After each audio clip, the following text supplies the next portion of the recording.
The text arrived between helping customers at my boutique. I'm leaving you and moving to Miami with my 20-year-old girlfriend. I've already emptied our joint account, haha.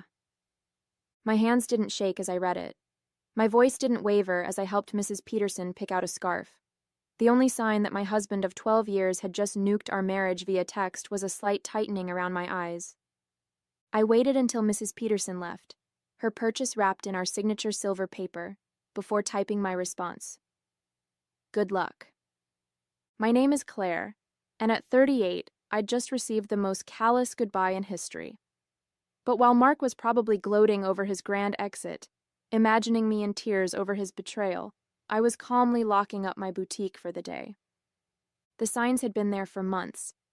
The late nights at work that never matched his pay deposits, the sudden password changes on his phone, the way he'd started going to the gym religiously, buying new clothes, trying to recapture his youth. 3 months ago, I'd found a receipt for dinner for two at an expensive restaurant on a night he'd claimed to be working late. That same evening, I'd opened a separate bank account at a different bank. A week later, when he mentioned wanting to combine our accounts to simplify things, I'd agreed cheerfully while moving my personal savings to the new account.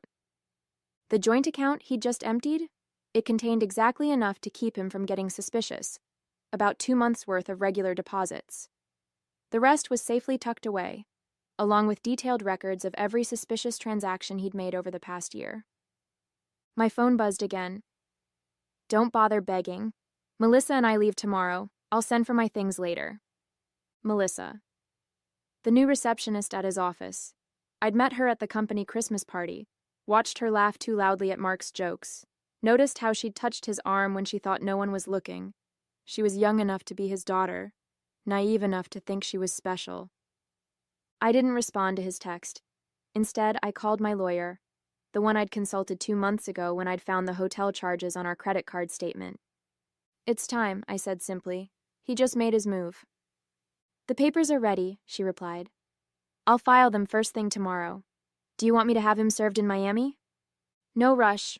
Let him think he's won first. Another text from Mark. I know this must be hard for you. You're not getting any younger after all. At least you have your little shop to keep you busy. My little shop. The successful boutique I'd built from scratch. The one that generated more income than his middle management position. The one whose profits I'd carefully kept separate from our joint finances. I smiled, thinking of the certified letters that would greet him in Miami. Let him enjoy his moment of triumph. I spent that evening in our house. My house, since I'd inherited it from my grandmother, and kept it in my name despite Mark's repeated suggestions to add him to the deed. Another lucky instinct that had paid off. While organizing the paperwork my lawyer would need, I found our wedding album. Mark looked so different then, before his midlife crisis had turned him into a caricature of his former self. These days he wore shirts too tight for his softening middle, tried too hard to connect with the 20-somethings at his office, used slang that sounded ridiculous coming from a man of 45. My phone kept buzzing with texts from him, each one more condescending than the last. I've been planning this for months. Melissa understands me in ways you never could. You'll be fine. Maybe you'll find someone more your own age. Already told my family. They agree we grew apart. It's nobody's fault, really. I screenshotted each message, adding them to my evidence folder. Let him dig his hole deeper. My lawyer would love his casual admission of premeditation, his gleeful announcement about emptying our account. The last text caught my attention. BTW, I used the joint card to book our flights and hotel. Consider it my parting gift, LOL. Perfect. I called the credit card company. Mrs. Harrison speaking. I need to report fraudulent charges and cancel a card immediately. Of course, ma'am. Can you identify the charges? 2 first-class tickets to Miami booked today. Hotel charges at the Royal Palm. And I'll need to remove my husband as an authorized user. Do you have documentation of the fraud? Text messages from my husband admitting he used our joint card to book travel with his girlfriend after emptying our bank account. I'll be happy to forward them. The representative's professional tone couldn't quite hide her satisfaction as she canceled the charges. Mark and Melissa would arrive at the airport tomorrow to find their tickets invalidated, their hotel reservation canceled. My phone buzzed again. Don't worry about the house. I'll let you stay there until you find something smaller. I actually laughed out loud at that one. Did he really think he had any claim to my grandmother's house? Had his ego grown so large that he'd forgotten whose name was on the deed? Another buzz. And I know the shop means a lot to you. We can work out a fair payment for your half. My half. Of my business. That I'd built myself, funded myself, grown myself, while he complained about my long hours and called it my hobby. I poured a glass of wine, the good stuff I'd been saving for a special occasion. This qualified. Tomorrow, Mark would learn some hard truths about property law and separate assets. But tonight, I'd enjoy the quiet and plan my next chapter. Morning brought a flurry of increasingly angry texts from Mark. What the heck did you do to our credit card? The airline won't honor our tickets. The hotel canceled our reservation. Answer me. I silenced my phone and headed to my boutique. Friday was always our busiest day, and I had a new shipment of designer handbags to unpack. Life goes on, even when your husband runs off with a receptionist young enough to be his daughter. Around noon, his mother called. Claire, dear, Mark told us everything. About how controlling you've been, how you drove him away. He says you're being vindictive now, causing problems with his travel plans. I put her on speaker while I arranged a window display. Did he mention emptying our joint account and charging tickets for him and his girlfriend on our credit card? Silence. Then, well, he said you left him no choice, that you'd been cold and distant. Barbara, I have his texts. Would you like me to read them to you? The one where he bragged about taking our money? Or maybe the one where he mocked my age? Another pause. He did seem a bit cruel. I told him that text message was inappropriate. I appreciate the call, Barbara. I've always liked you, but I think it's best if we end this conversation now. My lawyer has advised minimal contact with Mark's family during the proceedings. Proceedings? Already? Goodbye, Barbara. By late afternoon, Mark's sister Amanda was spreading family gossip through mutual friends. Apparently, Mark and Melissa were stuck at a budget motel near the airport, their Miami dreams temporarily derailed. He'd tried using his personal credit cards, but those had been maxed out for months. Another red flag I'd noticed. My lawyer called with an update. The emergency hearing is scheduled for Monday. Given his admission of emptying the joint account and the documented credit card fraud, we're in a strong position to freeze all remaining assets. Has he been served yet? Not yet, but he'll get the papers at his new motel address. Speaking of which, his girlfriend's social media is providing excellent evidence. She's been posting about their adventure all day, including some choice comments about you. I smiled, thinking of my own documentation. A year's worth of suspicious charges, hotel receipts, text messages that proved premeditation. Mark had been so focused on his grand escape that he'd never considered I might be watching, waiting, preparing. My phone buzzed with another text. You think you're so smart. But I made copies of all the boutique's financial records. Half that business is mine. I forwarded the text to my lawyer, adding it to the growing file of Mark's mistakes. Let him learn the hard way about separate assets and business ownership. Sometimes the best revenge is simply being prepared. The emergency hearing on Monday was everything I could have hoped for. Mark showed up in his new young wardrobe, designer jeans too tight for his age, a blazer that screamed midlife crisis. Melissa waited outside, her youth painfully obvious under the harsh courthouse lighting. My lawyer presented our evidence methodically. Mark's gleeful text about emptying our account, his credit card fraud, his documented history of hidden expenses. Each piece carefully collected over months of quiet observation. Your Honor, Mark's hastily hired lawyer attempted, my client admits to some rash decisions, but Mrs. Harrison's actions have been vindictive and calculating. Calculating? My lawyer countered. You mean prudent? My client protected her separate assets and maintained detailed records of her husband's suspicious behavior. That's not vindictive. That's smart business. The judge reviewed my documentation. The separate property deed to the house, the boutique's incorporation papers in my name only, the careful separation of business and personal finances that Mark had always complained about. Mr. Harrison, the judge addressed Mark directly. You admitted via text message to deliberately emptying a joint account and using shared credit cards to fund a trip with your girlfriend. Do you deny this? Mark shifted uncomfortably. I was just trying to make a clean break. By committing financial fraud? The judge raised an eyebrow. And now you're claiming rights to property that documentation shows is clearly separate from marital assets? The business grew during our marriage. Mark's lawyer tried again. My client is entitled to... The business was established before the marriage, my lawyer interrupted, and Mrs. Harrison maintained strict separation of business and personal finances throughout. We have documentation of every penny invested and earned.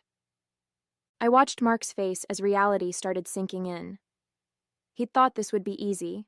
Empty our accounts, run off with his girlfriend, maybe claim half my business in the divorce. He'd never bothered to understand my insistence on keeping things separate, had mocked my careful bookkeeping as obsessive. The court finds sufficient evidence of financial misconduct, the judge announced. All shared assets are frozen pending final dissolution.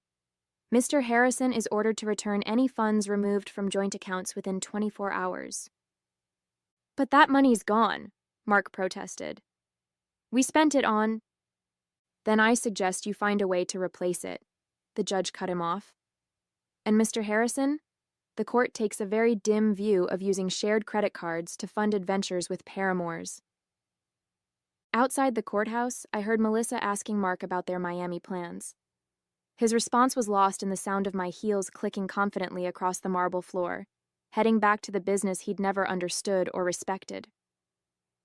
The next few weeks brought a string of increasingly desperate moves from Mark. He tried claiming the boutique had been his idea. He remembered investing money in its early days. He even suggested he'd been my business partner all along, claims quickly disproven by my meticulous records. He's getting desperate, my lawyer observed.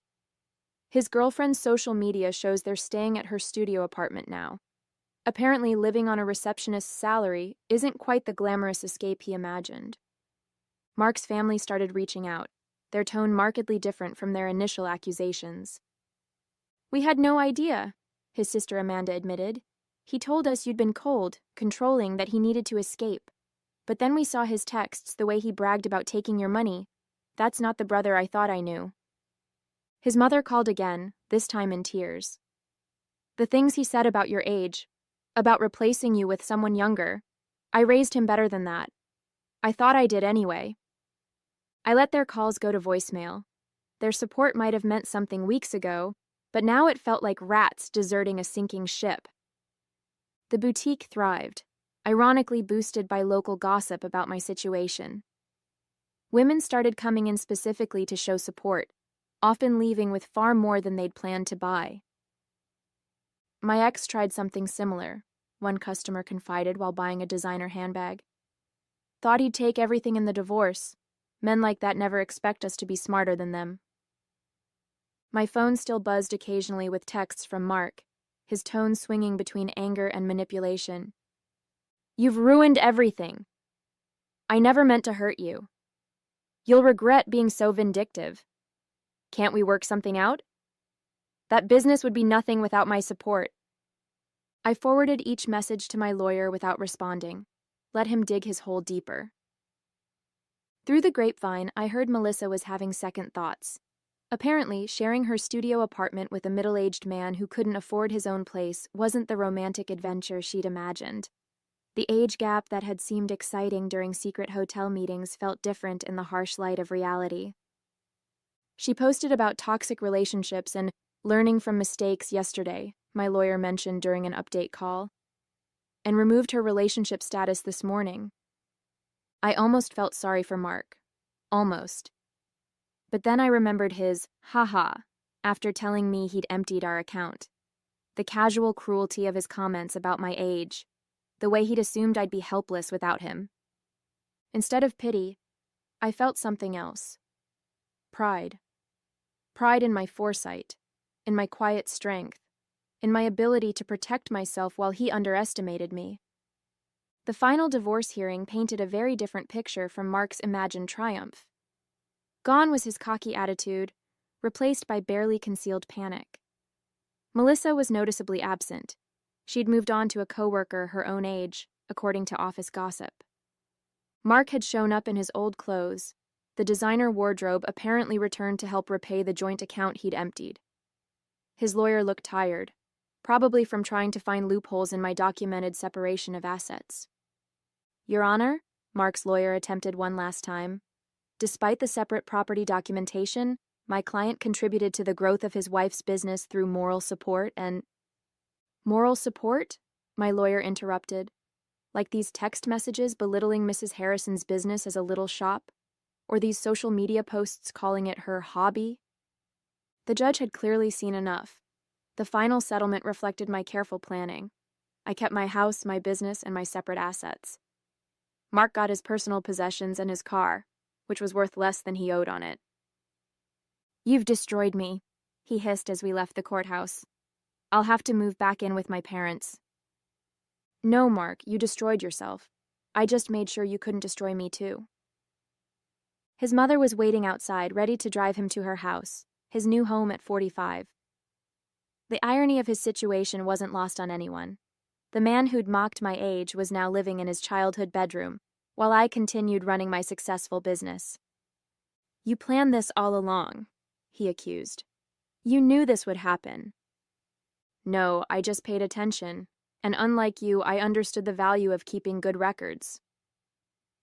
His mother stepped between us. That's enough, Mark. You've embarrassed yourself enough already.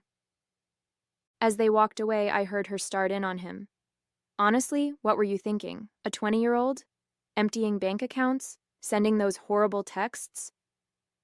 I watched them disappear into the parking lot, feeling nothing but relief.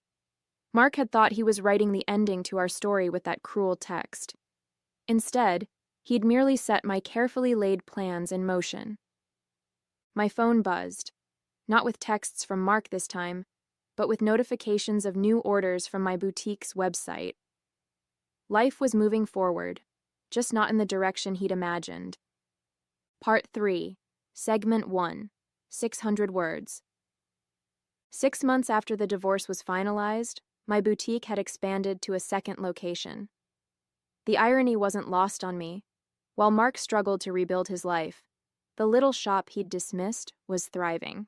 I'd hired 3 new employees and launched an online store that was gaining traction nationally. News of Mark's situation trickled back through mutual acquaintances. He'd tried dating apps but found women his age weren't interested in a middle-aged man living with his parents. Younger women, having heard about his history through office gossip, steered clear. Melissa had apparently warned her friends about him, sharing screenshots of his desperate attempts to win her back after she'd left. His career suffered too. The company's HR department had launched an investigation into his relationship with a subordinate, resulting in a formal reprimand. The promotion he'd been expecting went to someone else, someone who didn't have a history of inappropriate relationships with reception staff. He tried to claim age discrimination, Amanda told me during an unexpected visit to the boutique. Said they were punishing him for dating someone younger. HR just added that complaint to his file. I was surprised to see his sister in my store, but her presence spoke volumes about how thoroughly Mark had alienated his own family. I know we didn't support you at first, she admitted, running her fingers over a silk scarf. He played the victim so well, but watching how he handled everything, how he acted afterward, I'm ashamed we ever believed him. My lawyer kept me updated on Mark's continued attempts to challenge the divorce settlement. Each petition was denied, his claims of unfair distribution dismissed, based on the evidence of his own actions. He actually tried arguing that his text about emptying the account was just a joke, she told me, laughing. The judge asked if "haha" made theft less illegal. The boutique's success brought unexpected validation. Local business magazines wanted to feature my story, not as a scorned wife, but as a savvy businesswoman who'd protected her interests. Young entrepreneurs asked for advice about keeping business and personal finances separate. The best protection is preparation, I told one young woman who reminded me of Melissa. And always trust your instincts. Mark's mother called occasionally, usually after he'd done something particularly self-destructive. He'd tried online gambling, hoping for a quick fix to his financial problems. He'd gotten involved with a pyramid scheme that promised fast returns. Each attempt to recover his former lifestyle just dug him deeper into trouble. I don't know where we went wrong with him, she sighed during one call. His father and I offered to help him get back on his feet if he'd just take responsibility for his actions. But he's still blaming everyone else. You, Melissa, his company, the judge. I listened politely but maintained my distance. Their family drama wasn't my problem anymore. My life had moved forward, filled with plans for a third boutique location and a possible expansion into luxury accessories. The only reminder of Mark's impact on my life was a framed screenshot hanging in my office, his final text before I blocked his number. Have fun with your little shop. At least it'll keep you busy in your old age. Below it sat my latest business award, proof that sometimes the best revenge is simply succeeding on your own terms. 1 year after the divorce, I hosted a grand opening for my third boutique location. The event attracted local media, and the story they wanted to tell wasn't about my failed marriage. It was about a successful businesswoman expanding her brand. Mark's betrayal had become a mere footnote in my success story. During the event, Melissa unexpectedly walked in. She looked younger than ever, or maybe I just felt that much stronger. She shifted uncomfortably, clutching her purse like a shield. I owe you an apology, she said quietly. I believed everything he told me, about how you were cold, controlling, how you didn't support his dreams. Then I watched him try the same manipulation tactics on me when things got tough. I continued arranging a display of designer sunglasses. Those weren't his dreams, Melissa. They were escapes. There's a difference. I know that now. She paused, then added, He tried to move in when you froze the accounts. Thought my studio apartment would be temporary. After 2 weeks of him complaining about the size of my closet and suggesting I take out a loan for a bigger place, I understood what you meant about the difference between dreams and escapes. I actually laughed at that. Let me guess. He had big plans but no way to fund them? Exactly. Everything was going to work out once his investments paid off, once he got that promotion, once his cryptocurrency definitely increased in value. She shook her head. I'm dating someone my own age now. We have student loans and a small apartment, but at least we're building something real. After she left, my assistant manager whispered, Was that the girlfriend? No, I replied. That was just another woman who learned the same lesson I did. Speaking of lessons, I gestured to a young couple examining our designer handbags. Let's talk about your idea for expanding our accessories line. The boutique had become more than just a business. It was a symbol of independence, of resilience, of the power of preparation. Young entrepreneurs often sought my advice, and I always emphasized the importance of protecting their assets. Mark's mother called one last time, not to discuss Mark, but to thank me. You taught our family an important lesson, she said, about enabling bad behavior, about making excuses for cruelty. Mark's still living at home, still blaming everyone else for his problems. But we're not defending him anymore. That's your legacy to our family, showing us the difference between supporting someone and enabling them. I thought about that legacy as I reviewed plans for a fourth location. Mark had intended to diminish me, to trade me in for a younger model and take half of everything I'd built. Instead, he'd inadvertently pushed me to become even stronger, more successful. My phone buzzed with a text from my lawyer. Mark filed another petition to revisit the settlement. Judge dismissed it immediately and ordered him to pay court costs. Thought you'd enjoy that. I smiled, thinking of him in his childhood bedroom, still trying to rewrite an ending that had been determined the moment he underestimated me. Sometimes the best revenge isn't about getting even, it's about getting better. 2 years after Mark's cruel text message, I received an invitation to speak at a women's business conference. The topic wasn't divorce or betrayal. It was about building and protecting a successful business. My story had evolved from cautionary tale to inspiration. During the Q&A session, A woman asked about keeping business and personal finances separate. My husband says I'm being paranoid, that marriage means sharing everything. My ex-husband said the same thing, I replied, right up until he tried to claim half my business in our divorce. Trust your instincts. Protection isn't paranoia.